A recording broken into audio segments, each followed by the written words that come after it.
کتنے یوتھ ہیں جو ہدایت کی دعا کرتے ہیں, کتنے یوتھ ہیں جو استقامت کی دعا کرتے ہیں, کتنے یوتھ ہیں جو تقوی کی دعا کرتے ہیں. یہ وہ چیزیں ہیں جو لانگ ٹرم میں فائدہ دیں گی. اور بھائی کیریئر رسک جو ہے, کئی لوگ میں نے دیکھے ہیں ان کا کیریئر اچھا ہے لیکن ذہنی طور پہ پاگل ہوئے ہوئے, ذہنی طور پہ سکون ہے ہی نہیں انہیں, ٹھیک ہے نا. جسمانی طور پہ وہ ختم ہو چکے ہیں 3 جابس کر کے, تو کیا فائدہ ہوا. اس لیے جس چیز کی ضرورت ہے اس کی دعا کریں, اس پہ غور کریں. اللہ کے نبی کی دعائیں آپ دیکھیں تو آپ حیران رہ جائیں گے کیا کیا مانگا ہوا ہے.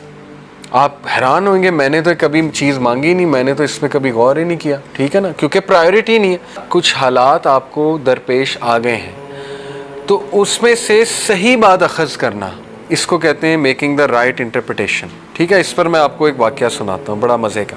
اشفاق احمد لکھتے ہیں, واقعہ شاید فرضی ہے لیکن فرضی واقعات سے اگر ہم کچھ لیسن لرن کر لیں تو اس میں کوئی حرج نہیں. واقعہ ایسے ہے کہ ایک بادشاہ کی سلطنت تھی. اس سلطنت میں ایک شخص تھا, اس کے پاس ایک انتہائی نایاب گھوڑا تھا. اتنا نایاب کہ بادشاہ اس کا شدائی ہو گیا, اور بادشاہ بہت زیادہ شدائی تھا گھوڑوں کا. بادشاہ نے کہا یار اس شخص سے یہ گھوڑا لے آؤ, میں نے خریدنا ہے. اس کا وزیر گیا, شخص کو کہا کہ گھوڑا بیچ دے اپنا.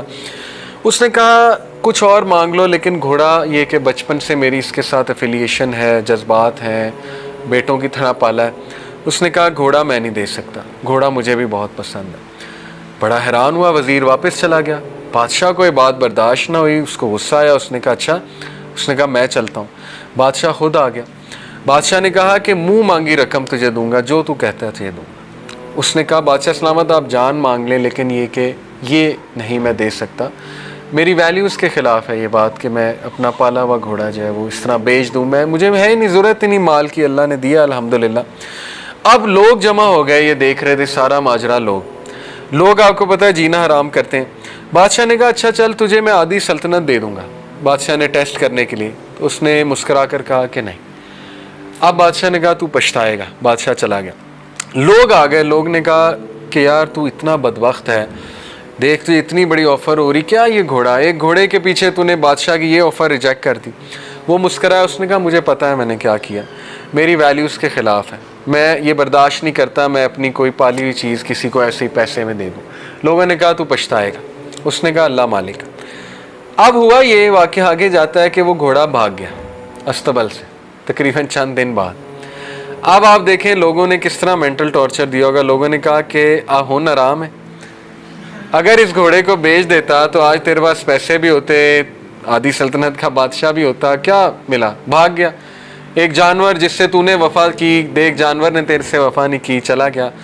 وہ مسکرایا, اس نے کہا بس یہی تھا قسمت میں, کوئی بات نہیں, میرا اس کا ساتھ اس طرح لکھا ہوا تھا, اللہ تعالیٰ نے جو دینا ہے دینا, ہو سکتا ہے اللہ مجھے اس کے بدلے بہت کچھ دے دے. اب ہوا یہ مزے کی بات, لکھنے والے لکھتے ہیں کہ وہ گھوڑا اپنے پیچھے 12 گھوڑے لے آئے جنگل سے.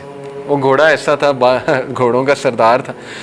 اب جب وہ 12 گھوڑے اس کے پیچھے آ گئے تو لوگ پھر جمع ہو گئے. اب لوگوں نے رویہ چینج کر لیا.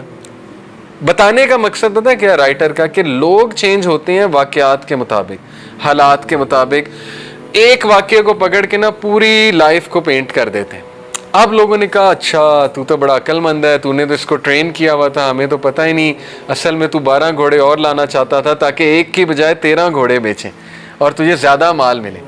تو وہ ہنسا, کہتا ہے نہیں تم لوگ بیوقوف ہو, ایسی کوئی بات نہیں, بس اللہ نے دینا تھا, اللہ نے مجھے اس کے بدلے دیا, اور میرا اللہ پہ بلیف ہے, جو ہوتا ہے بہتری کے لیے ہوتا ہے. وہ ابھی تک رائٹ انٹرپریٹیشنز کر رہا ہے, ٹھیک ہے. اس کے بعد یہ ہوا کہ اس کے گھوڑے پہ اس کا بیٹا بیٹھا ہوا تھا, اکلوتا بیٹا. گھوڑے نے اسے گرایا, اس کے بیٹے کی ٹانگ ٹوٹ گئی. اب وہ پھر آگے لوگ, دیکھا منوس گھوڑا ہے, تیرا اکلوتا بیٹا, تیرا کون سہارا بنے گا. اس نے کہا بھائی دیکھو یہ اللہ کی طرف سے ہوا ہے, اللہ مالک ہے, میرا سہارا اللہ ہے. میرا بیٹا ٹھیک ہے اس کی ٹانگ ٹوٹ گئی, لیکن یہ کہ دکھ تو بہت ہے, بٹ یہ کہ میری نظروں کے سامنے رہے گا, چلو اللہ تعالیٰ اس سے کوئی بہتری لائے گا. ایسا ہی ہوا. جنگ چھڑی اس میں علاقے میں, اور اس دور کا رول تھا کہ ہر ایسا بچہ جو چل پھر سکتا ہے اس کے ہاتھ میں تلوار پکڑائی جاتی تھی کہ آ جاؤ بھائی.